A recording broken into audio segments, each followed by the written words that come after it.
Cacambo and Candide continue to travel, but their horses die and their food runs out.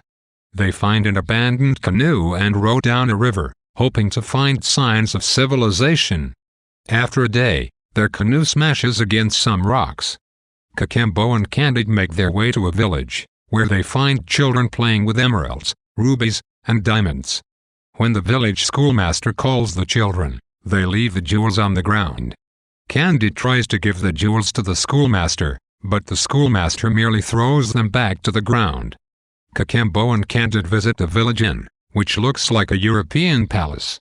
The people inside speak Cacambo's native language. Cacambo and Candide eat a grand meal and try to pay for it with 2 large gold pieces they picked up off the ground. The landlord laughs at them for trying to give him pebbles. Moreover, the government maintains all inns for free. Candide believes that this is the place in the world where everything is for the best. Cacambo and Candide go to see the village sage, a 172-year-old man. The sage explains that his people have vowed never to leave their kingdom, which is called El Dorado. High mountains surround the kingdom, so no outsiders can get in, making El Dorado safe from European conquests. They also have a god whom they thank every day for giving them what they need. No religious persecution occurs because everyone agrees about everything. Cacambo and Candide visit the king.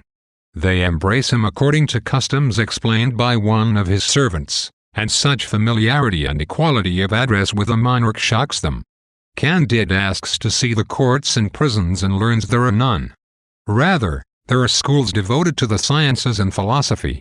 After a month, Candide decides that he cannot stay in El Dorado as long as Kinagan is not there. He decides to take as many El Dorado pebbles with him as he can.